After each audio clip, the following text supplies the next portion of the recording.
जो चर्चा भाजपा के ही भीतर हो रही है, वो पता नहीं आपके सामने आती है कि नहीं, लेकिन आपके जो कार्यकर्ता हैं या जो छोट भैया नेता हैं, वो जो बात करते हैं, वो कहते हैं कि आप इस दफा भी बाहर से बहुत सारे कांग्रेसी लेके आ गए। कम से कम पिछले कुछ साल में 17 तो कांग्रेसी आप लेके आए हैं, और हो सकता है कि और भी आते, लेकिन 17 तो आ ही आए।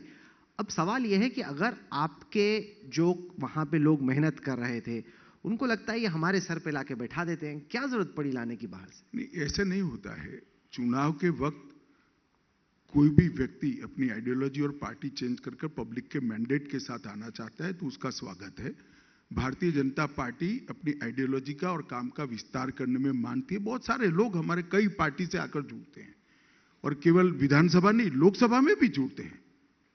और जो बात आप रख रहे हो उसको मैं थोड़ा एक्सटेंड करता हूं। एक विधानसभा में 5 कार्यकर्ताओं ने टिकट मांगा है, तो भी एक को ही मिलेगा, 4 तो नहीं मिलेगा। तो अब 6 ने मांगा है तो 5 को नहीं मिलेगा। इससे कोई बड़ा फर्क नहीं पड़ता है। कार्यकर्ता सिर्फ चुनाव लड़ने के लिए पार्टी में आता है ऐसा नहीं है। ढेर सारे ऐसे कार्यकर्ता हैं जिनको कई कई साल तक चुनाव नहीं लड़ा, फिर भी मैंने देखा है कि वो एमएलए से ज्यादा परिश्रम से काम करते हैं। राजनीति में आने का लक्ष्य सिर्फ एमएलए या मंत्री बनना नहीं होता है राहुल जी। राजनीति में आने का लक्ष्य होता है कि मेरी आइडियोलॉजी मजबूत हो, मेरी पार्टी मजबूत हो, और पार्टी के माध्यम से देश को दुनिया में सर्वोच्च स्थान पर बिठाया जाए। जो अभी आज मोदी जी कर रहे हैं वो पार्टी का लक्ष्य होता है। कांग्रेस के नेता बोलते हैं कि पहले बीजेपी कांग्रेस मुक्त भारत की बात करती थी, अब तो बीजेपी युक्त कांग्रेस हो रही है। कांग्रेस के लोग ही बीजेपी में जा रहे हैं, आपके चीफ मिनिस्टर्स भी बन रहे हैं, एमएलए भी। कांग्रेस ने बीजेपी से ज्यादा अपनी पार्टी की चिंता करनी चाहिए। ये जो राहुल वहां से इतने लोग क्यों जा रहे हैं? ये आप बुला रहे हैं? नहीं, हमारे बुलाने से कोई नहीं आता, हम तो 1950 से बुला रहे हैं। फिर कांग्रेस वाले बोलते हैं कि आप ईडी या सीबीआई का डर दिखा रहे हैं इसलिए आ रहे हैं। देखिए, जितने लोगों ने पार्टी बदली, गुजरात की बात है, उसमें किसी पर ईडी या सीबीआई का केस भी नहीं है, ना कुछ होने वाला। वो महाराष्ट्र में तो थे। देखिए राहुल जी, बात को ट्विस्ट करने के लिए कुछ भी आप कह सकते हैं। कांग्रेस को साच अर्थ में आत्मचिंतन करना चाहिए कि क्यों ऐसा हो रहा है। नहीं, ये तो बात सही है। इस वक्त जो राहुल गांधी की भारत जोड़ो यात्रा तमिलनाडु से शुरू होती, केरल, आंध्र प्रदेश, कर्नाटक, अब महाराष्ट्र में चल रही है, हर रोज 20-25 किलोमीटर चल रहे हैं। क्या आपको लग रहा है कि उससे कांग्रेस का कुछ रिवाइवल हो सकता है, या राहुल गांधी की एक जो पप्पू के तौर पे छवि बनी वो छवि चेंज हो सकती है, पुनर्जीवन उनको मिल सकता है? देखिए, मैं तो सार्वजनिक जीवन में परिश्रम का समर्थक हूं। कोई भी व्यक्ति परिश्रम करे तो मुझे तो अच्छा ही लगता है, सबने करना चाहिए। बाकी उनको स्वीकारना नहीं स्वीकारना और कितना सस्टेन होगा वो तो देश की जनता को तय करना है। आपको भी सस्टेनेबिलिटी पे ही डाउट है कि नहीं, मुझे डाउट रखने का सवाल ही नहीं है। देश की जनता को भरोसा करना है। मैं क्यों भरोसा करूं? मैं मेरे नेता पर भरोसा करता हूं, मेरी पार्टी पर करता हूं, मेरी आइडियोलॉजी पर करता हूं, और मरते दम तक मेरी आइडियोलॉजी के आधार पर जीने का मेरा प्रण है।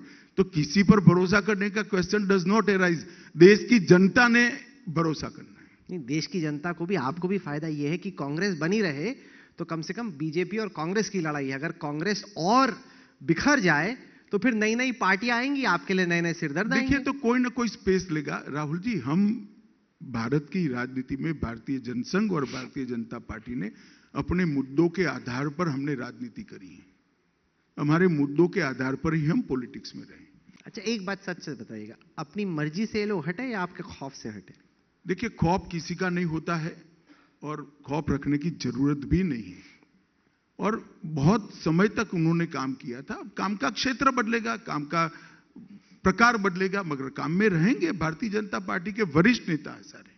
पर एक फर्क है, फर्क यह है कि गुजरात में जो लीडर्स थे जिनकी टिकट कटी, वो तो बैठ गए, उनसे बातचीत हुई सब लोगों की, और कहीं ना कहीं ज्यादातर सीटों पे उन्होंने कहा कि ठीक है हम लोग प्रचार करें। हिमाचल में सर ऐसा नहीं हुआ।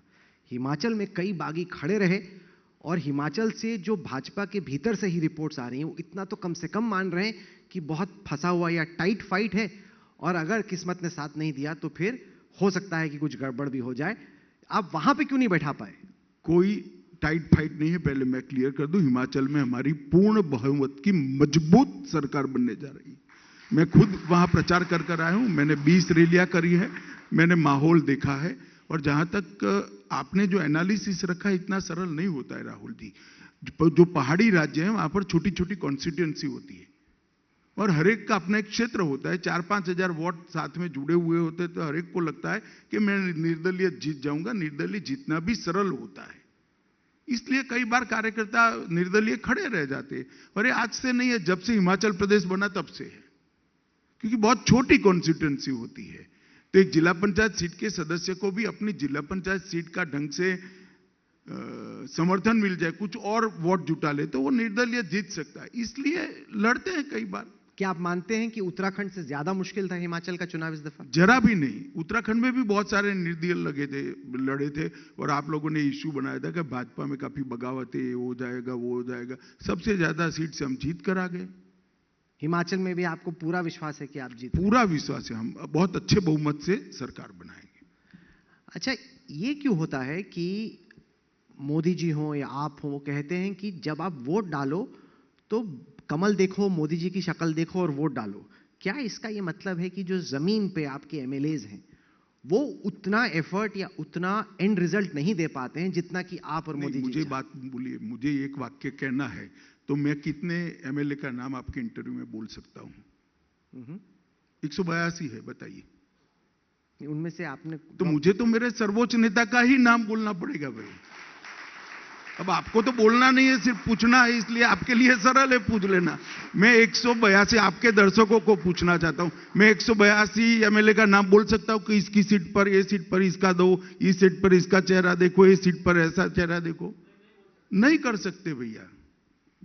नहीं, इसलिए नहीं है कि आपको लगता है कि एमएलएज की उतनी लोकप्रियता नहीं जितनी की मोदी जी की है? देखिए, आप एमएलएज के खिलाफ एंटी इनकम्बेंसी बहुत है, इसलिए आपको बहुतों की टिकट भी काटनी पड़ती है। देखिए, आप आपकी समझ के हिसाब से एनालिसिस करते हैं, ये बहुत जटिल प्रक्रिया है राहुल जी, इतनी जल्दी समझ में नहीं आएगी आपको। तो आप समझाइए। अगर अच्छा ठीक है, अगर एमएलए बहुत अच्छे होते, जैसे आप फर्ज कीजिए क्रिकेट का वर्ल्ड कप चल रहा हो और बहुत अच्छी कोई बैटिंग कर रहा हो, तो उसको तो टीम का कप्तान या कोच ड्रॉप नहीं करेगा। कुछ ना कुछ तो आपको बैट्समैन में कमी नजर आई कि आपको लगा कि इसको हटा के दूसरा कोई नया लाया जाए। ऐसा नहीं है। आप हमारा 5 बार के चुनाव के प्रत्याशी उठाकर देख लीजिए गुजरात के, हर बार हमने 30 से 42 के बीच में प्रत्याशी बदले हैं और इस बार 42 बदले हैं। इसके बाद एक बार नहीं, इसके पहले एक बार 44 प्रत्याशी भी बदले थे। इस बार 42 बार, हर बार बदलते हैं, इसमें कोई नई बात नहीं है।